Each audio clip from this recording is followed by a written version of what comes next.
Title, चिड़िया चली बाजार। मोहिनी नाम की चिड़िया की शादी कालू नाम के कौवे से हुई थी। मोहिनी को शॉपिंग का बहुत शौक था। जब देखो कपड़े, चूड़ी, मेकअप, पायल, गहने ये सब खरीदती थी। नई नई शादी के कुछ दिन बाद ही मोहिनी कालू से कहती है, मोहिनी अजी सुनिए तो, मुझे ना आपके लिए एक सुंदर सा हार लाना है, तो थोड़े से पैसे दे देना, मुझे बाजार जाना है। कालू, ये क्या तुम सुबह सुबह मुझसे शायरी में बात कर रही हो? ठीक तो हो ना तुम, या फिर बुखार आ गया है? हा हा हा हा। मोहिनी, हा हा हा, आपने बड़ी ही गंदी शायरी में बात कही है। बुखार आए मेरे दुश्मन को, मुझे तो बाजार जाना है, जरा पैसे दीजिए। कालू, अरे यार अभी अभी शादी हुई है, इतना सारा दहेज में सामान लाई हो, फिर भी तुम्हें शॉपिंग करनी है। मोहिनी, तो दहेज में सामान लाई हूँ, तुमने मुझे सामान नहीं दिलाया अभी तक, अब पैसे दे रहे हो या मैं बाजार से तुम्हारे नाम पे उधार करूँ? सब यही बोलेंगे कि कालू की बीवी उधार करती है, उसका पति उसे पैसे भी नहीं देता। कालू, अरे अरे तुम तो आते ही टॉर्चर कर रही हो, ये लो पैसे, लो कर लो शॉपिंग।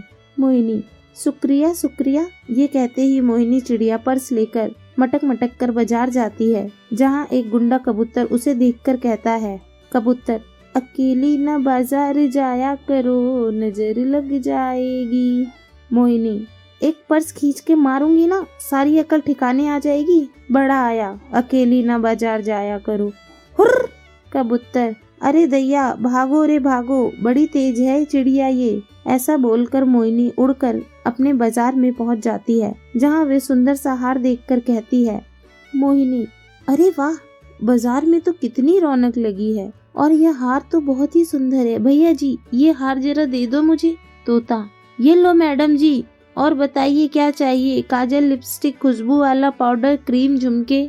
चिड़िया, ऐसा करो ये लाल वाली लिपस्टिक दे दो, और क्या है ना, मेरे जानू को बहुत ही पसंद है। तोता, ये लीजिए। चिड़िया, ही, क्या कर रहे हो, पिटोगे का? कभी इतनी सुंदर चिड़िया नहीं देखी क्या? तोता, सॉरी मैडम। इसके बाद चिड़िया बाजार में से और भी सामान लेती है, और खाना पीना भी खाती है, और बहुत सारी शॉपिंग बैग्स लेकर घर आती है। तो उसका पति कहता है, कालू अरे सारी शॉपिंग के पैसे आज ही खर्च कर दिए क्या? मोहिनी, तो क्या हुआ, ये सब आपने मुझे ही तो उड़ाने के लिए दिए थे। देखो मैं कितना सुंदर सुंदर सामान लाई हूँ, अभी लिपस्टिक निकाल कर लगाती हूँ। तभी मोहिनी लाल लिपस्टिक लगाकर कहती है, मोहिनी बताइए ना आपको मैं कैसी लग रही हूँ जानू? कालू, जान तुम तो कतई जहर लग रही हो, जहर। मोहिनी, अच्छा ऐसा है क्या, फिर मुझे चाट कर मर क्यों नहीं जाते? कालू, हे भगवान तुम कैसी बातें करती रहती हो। मोहिनी, सॉरी जी, वह क्या है ना, मैं बाजार से जाकर थोड़ी इरिटेट हो गई हूँ। भला मैं आपको ऐसा कैसे कह सकती हूँ। अच्छा अब मैं सोने जा रही हूँ, बाय। कालू, अरे यार चाय तो पिला देती मुझे। लो गई सोने। मोहिनी कालू की बात बिना सुने सो जाती है, जिसके बाद कालू खुद चाय बनाकर पीता है। वक्त बीतता है। मोहिनी चिड़िया को शॉपिंग का बहुत ही क्रेज था। वह मौका पाते ही अपने पति के पैसे लेकर बाजार जाया करती थी, और उस बाजार से लाकर मेकअप बहुत ही करती थी। एक दिन जब सुबह उठकर वह अपनी शक्ल शीशे में देखती है, तो पार्टी है कि उसका चेहरा लाल पड़ गया है, और जोर से चिल्लाती है, मोहिनी ये भगवान, ये क्या हो गया है? इतनी खूबसूरत शक्ल लाल टमाटर जैसी क्यों हो रही है? ये क्या हो गया है? कालू जी जरा इधर देखिए तो, मैं बर्बाद हो गई। कालू, कौन भूतनी है? सू सू, निकल जा मेरे घर से। हे भगवान, आलतू जलालतू आई भला को टालतू, आलतू जलालतू आई भला को टालतू। मोहिनी रोते हुए, अरे कालू जी मैं आपकी धर्म पत्नी हूँ जो बाजार जाती थी, लेकिन मेरे चेहरे पर ये क्या हो गया है? कालू, जरूर ये तुम्हारे बाजार वाले मेकअप का कमाल है, बताओ है ना? मोहिनी, जी आपने बिल्कुल ठीक कहा, उस बाजार का सामान लगाकर मेरी रंगत सूरत ही बिगड़ गई, बहुत जल रहा है चेहरा। कालू, तुम्हें अभी भी अकल आई है या नहीं? एक तो इतना ज्यादा मेकअप मत किया करो, दूसरा बाजार जाती हो, तीसरा मेरे पैसे भी उड़ा दिए सारे। तुम्हें क्या हासिल हुआ बताओ तो मुझे? यह टमाटर जैसी लाल शक्ल। अब बताओ जाओगी बाजार दोबारा? मोहिनी, नहीं कालू जी, अब मैं बिल्कुल बाजार नहीं जाऊंगी, बस मेरी शक्ल ठीक करवा दीजिए। कालू, ठीक है। इसी तरह से मोहिनी चिड़िया बाजार जाना छोड़ देती है और कालू उसे डॉक्टर के पास लेकर जाके उसके चेहरे का इलाज करवा देता है।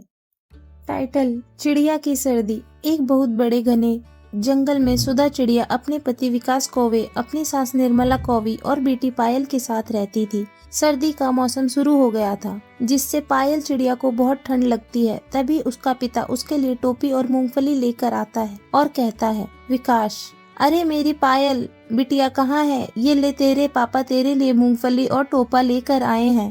पायल: अरे वाह पापा, आपको कैसे पता चला कि मुझे ये दोनों चाहिए? विकास: बेटा, मैं तेरा पिता हूँ। तेरे कहने से पहले ही मुझे पता चल जाता है कि तुझे क्या चाहिए, मेरी बेटी को क्या खाना है। ये लो माँ, आपके लिए रेवड़ी। और सुधा, तुम्हें भुट्टे पसंद है ना? ये लो। सुधा: अरे वाह, आपको तो सबकी पसंद का ख्याल अब भी वैसा ही है। निर्मला: मैंने अपनी बेटी को इतनी अच्छी शिक्षा दी है, तारीफ तो सुनेगा ही। विकास: अरे माँ, फिर से वही सब बातें लेकर बैठ गई हैं। आइए हम सब गर्मा गर्म मूंगफली खाकर मजे लेते हैं, वरना ठंडी हो जाएगी। इस तरह वह सब एक साथ बैठकर मूंगफली खाते हैं और उस टोपे को पहन लेती है। वक्त गुजरता है। अचानक से विकास की तबीयत बहुत ही खराब हो जाती है, जिससे वह मर जाता है। तभी अपने बच्चे की ऐसी हालत देखकर निर्मला कहती है, निर्मला: हे भगवान, मेरे बच्चे को ये क्या हो गया है? इतनी रात को ये कहाँ गया था ठंड में? पायल: दादी, पापा मेरे लिए आज भी मूंगफली लेने गए थे। निर्मला: क्या इतनी रात में तुझे मूंगफली खाने की पड़ी थी? तेरी वजह से मेरा बेटा मूंगफली लेने बाहर गया होता और ना उसका ये हाल हुआ होता। अब मैं तुझे और बर्दाश्त नहीं करूंगी। जा, निकल जा मेरे घर से। बच्चों को भी यहाँ से ले जाइयो। सुधा: नहीं माँ जी, ऐसा मत कीजिए। मैं अपनी बच्ची को लेकर यहाँ से कहाँ जाऊंगी?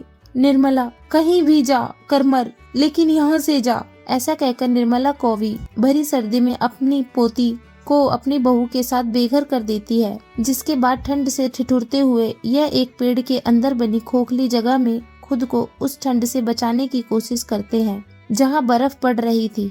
पायल: माँ, मुझे बहुत ठंड लग रही है, कुछ कंबल दो ना। सुधा: बेटा, मैं क्या करूं? मेरे पास तो कुछ भी नहीं है जिससे मैं तेरी ठंड को रोक सकूं। घर से बेघर हो चुके हैं हम। ऐसा कर, तू मेरे पंख में आ जा, मैं तुझे ठंड से बचा लूंगी। पायल: पर माँ, आपको भी तो ठंड लग रही है। इतनी ठंड में आप कैसे रहोगी? सुधा: तू मेरी चिंता मत कर, मेरे लिए तू जरूरी है अब इस दुनिया में। जैसे तैसे माँ बेटी को उस घनघोर ठंड से रात गुजार लेते हैं। अगले दिन वह एक पेड़ से फल तोड़कर खा लेते हैं। ठंड से जूझते हुए दोनों चिड़िया एक अमीर घर के घोंसले में पहुँचती हैं, जहाँ सुखबीर तोता अपने काम पर जा रहा था कि सुधा चिड़िया गिड़गिड़ाते हुए उससे काम मांगती है। सुधा: सेठ जी, मैं आपके आगे हाथ जोड़ती हूँ, मुझे काम दे दीजिए। दरअसल मेरे पति गुजर गए हैं और सास ने मुझे बेघर कर दिया है। मेरी छोटी सी बच्ची है। आप मुझसे जो भी झाड़ू पोछे का काम करवाएंगे मैं सब कर दूंगी, पर मुझे काम दे दीजिए सेठ जी। तोता: अरे हट हट, क्या सुबह सुबह भिखारन की तरह भीख मांगने आ गई है मेरे पास? ऐसे कोई काम नहीं है यहाँ, जा यहाँ से।